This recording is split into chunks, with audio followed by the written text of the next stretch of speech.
estamos unidos, estás entre nós e nos falará da tua vida. Aleluia, aleluia, aleluia,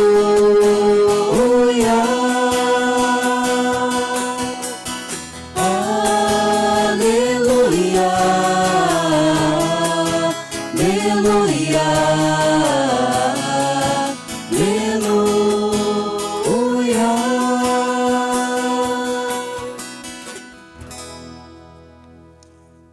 O Senhor esteja convosco. Ele está no meio de nós. Proclamação do Evangelho de Jesus Cristo segundo Mateus. Glória a vós, Senhor. Naquele tempo, Jesus disse aos seus discípulos: se o teu irmão pecar contra ti, vai corrigi-lo, mas em particular, a sós contigo. Se ele te ouvir, tu ganhaste teu irmão. Se ele não te ouvir, toma contigo mais uma ou duas pessoas, para que toda a questão seja decidida sobre a palavra de duas ou três testemunhas. Se ele não vos der ouvido, dize-o à igreja. Se nem mesmo a igreja ele ouvir, seja tratado como se fosse um pagão ou um pecador público. Em verdade vos digo, tudo que ligardes na terra será ligado no céu, e tudo que desligardes na terra será desligado no céu. De novo eu vos digo, se dois de vós estiverem de acordo na terra sobre qualquer coisa que quiserem pedir, isso lhe será concedido por meu Pai que está nos céus. Pois onde dois ou três estiverem reunidos em meu nome, eu estou aí no meio deles. Palavra da salvação. Glória a vós, Senhor.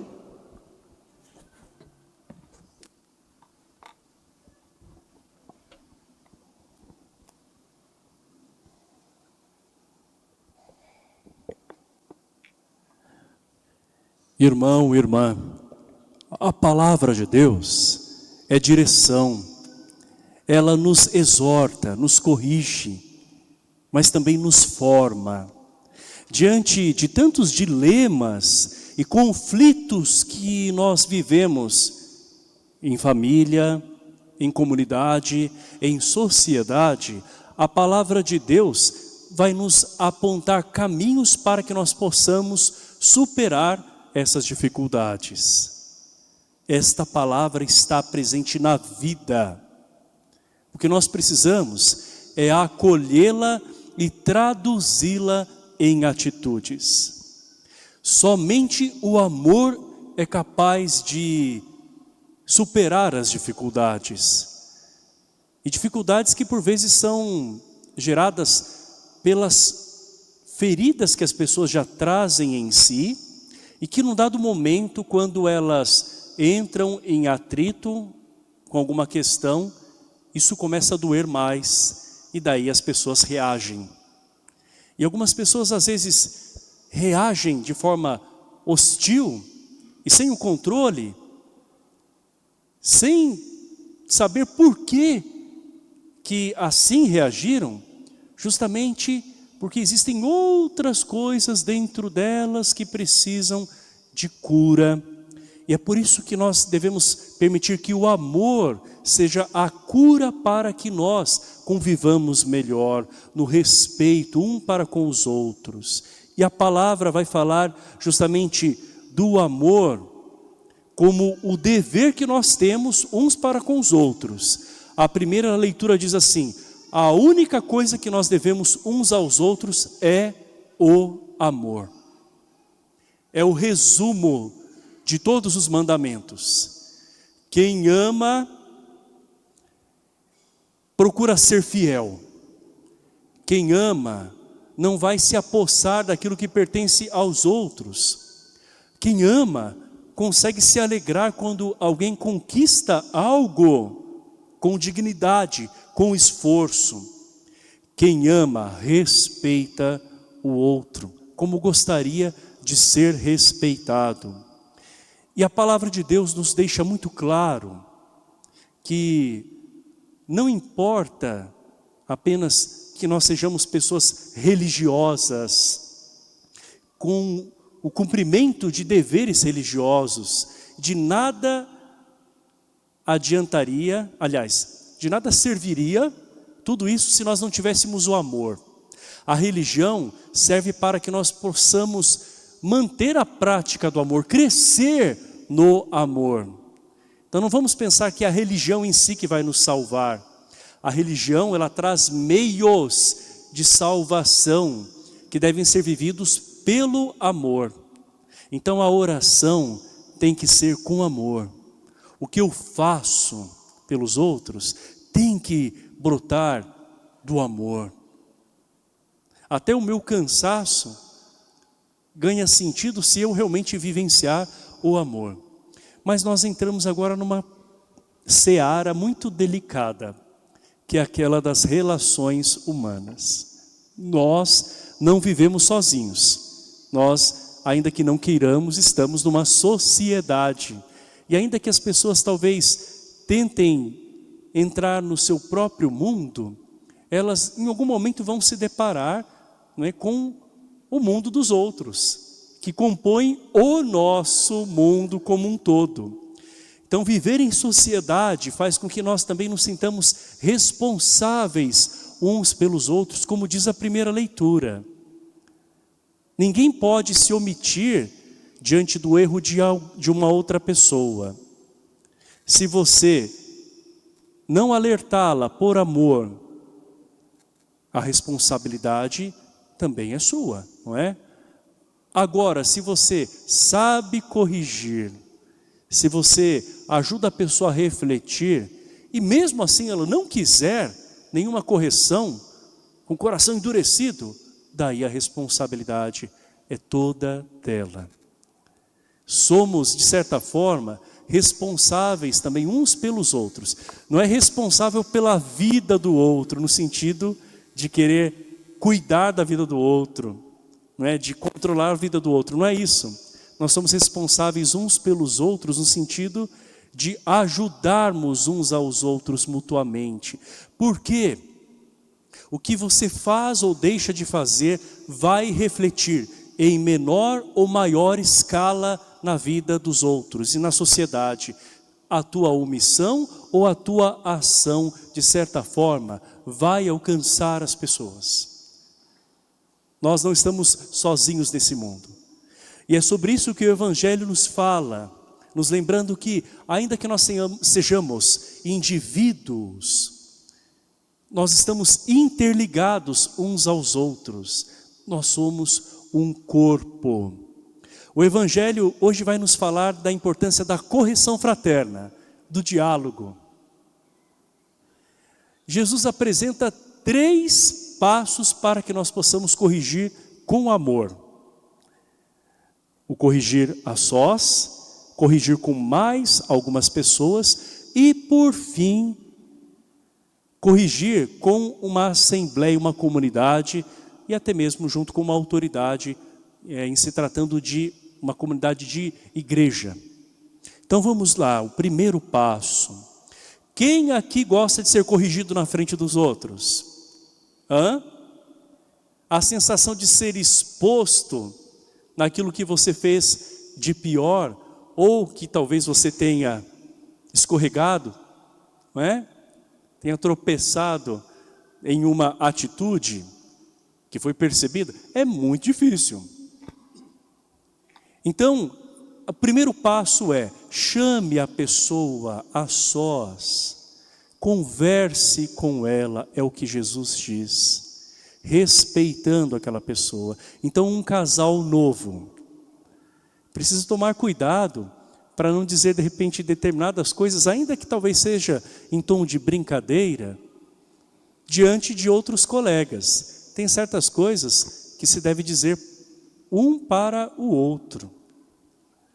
Também quando nós percebemos algo que não está bem, a gente tem a possibilidade de conversar com a pessoa sem que outras estejam ali presenciando no primeiro momento, para que a gente possa ajudá-la a refletir, a repensar.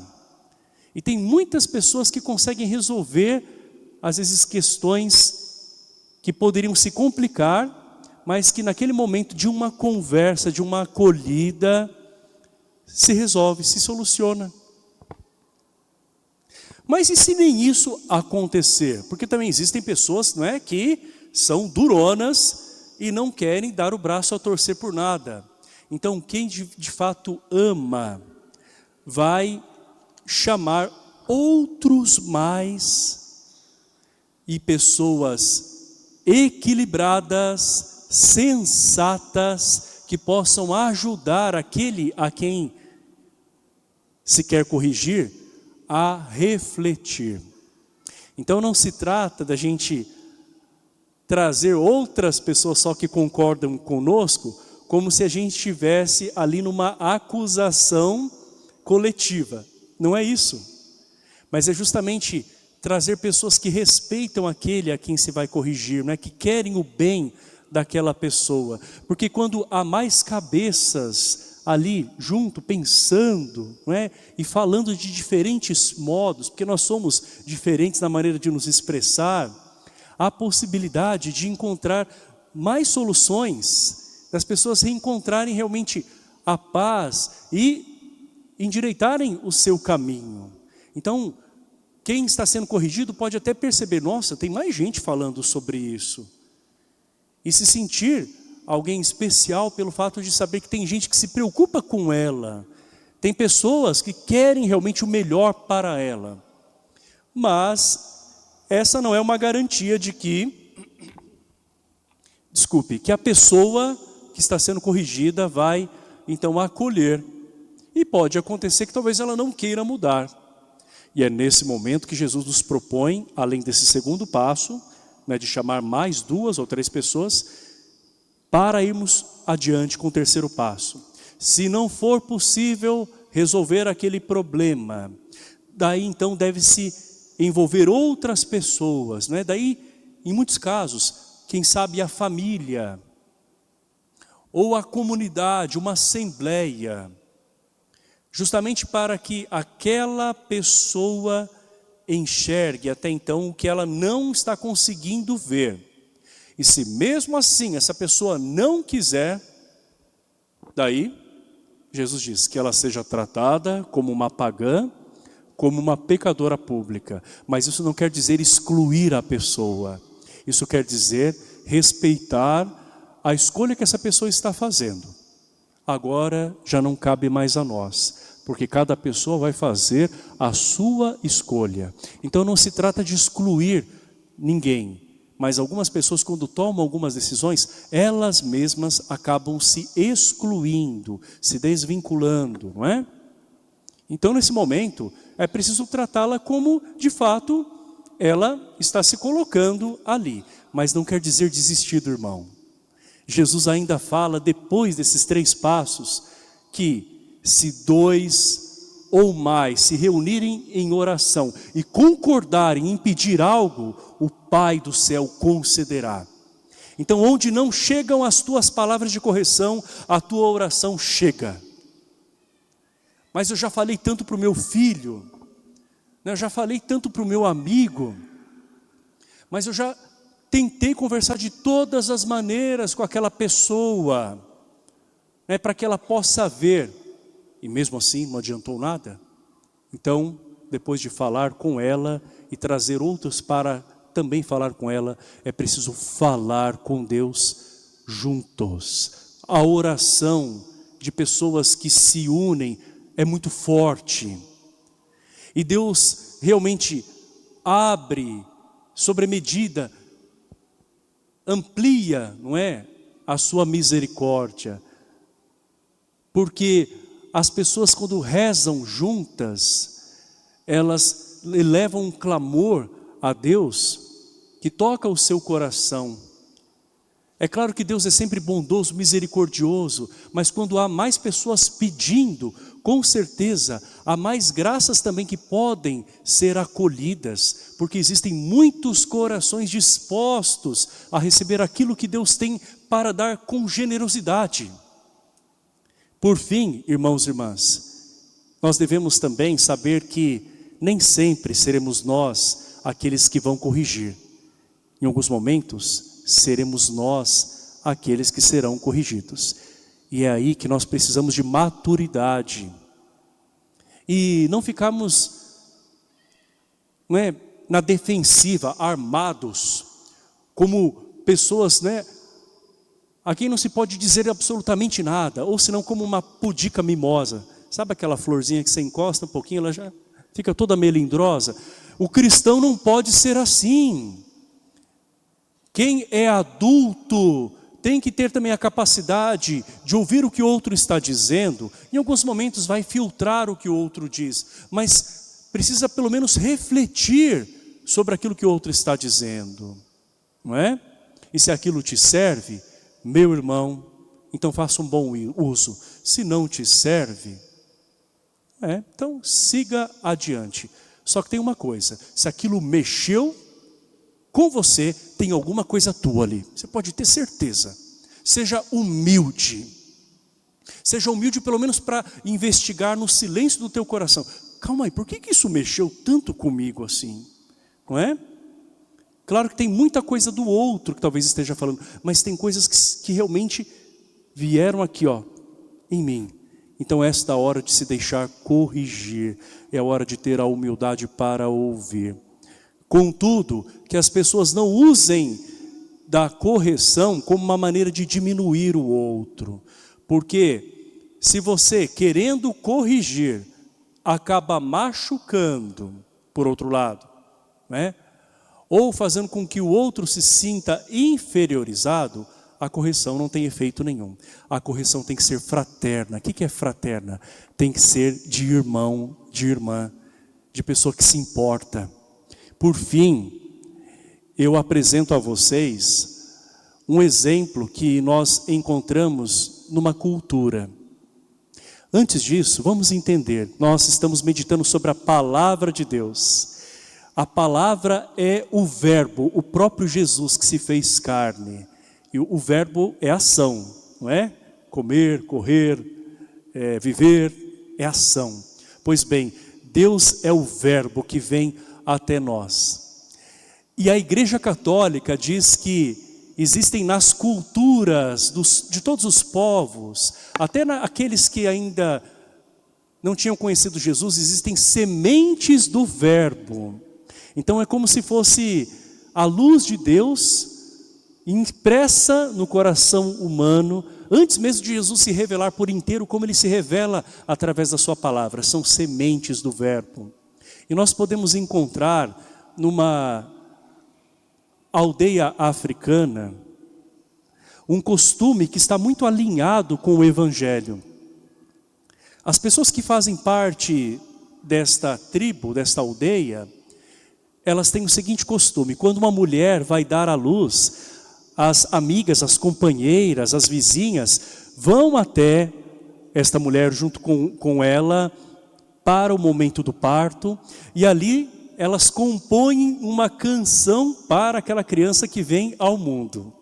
Então nos momentos mais importantes da vida dessa criança, no aniversário, no casamento, em outros momentos marcantes, se entoa aquela canção, e cada um na tribo tem a sua canção. Mas também quando aquela pessoa erra, comete um crime, quando aquela pessoa se desvirtua, a comunidade coloca aquela pessoa no centro e ao redor dela eles começam a entoar aquela música. Por que isso?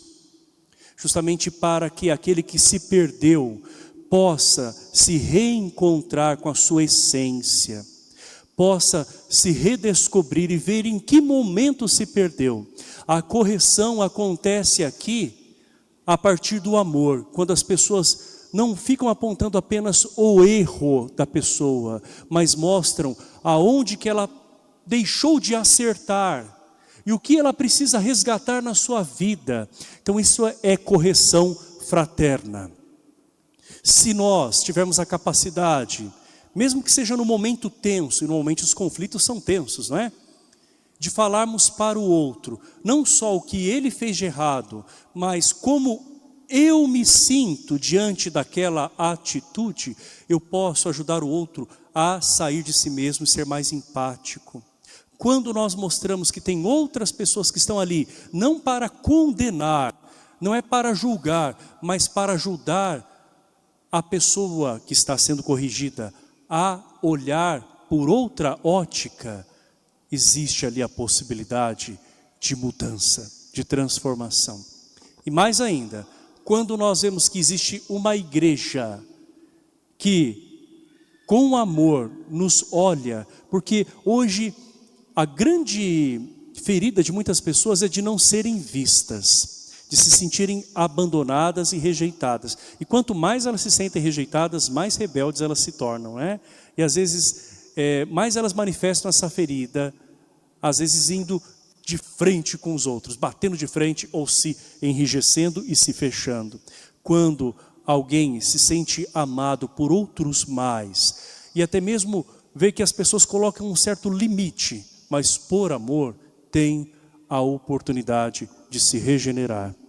Vamos pedir que Deus nos faça uma comunidade, não de pessoas inflamadas para atacar ou para ficar apenas com uma parte da verdade, mas como pessoas que ajudem a conversar. Mas veja bem, de nada adianta a gente tentar fazer o caminho inverso. Qual que é o caminho certo? Conversa em particular, depois chama 2 ou mais, daí reúne a comunidade.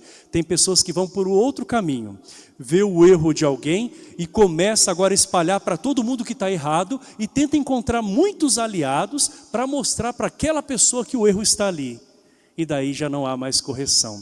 Que a nossa correção seja repleta de discernimento, de sabedoria, de amor.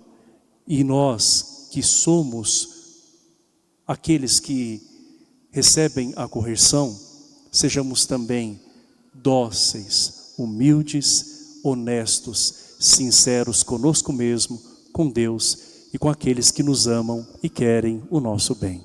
Creio em Deus Pai, todo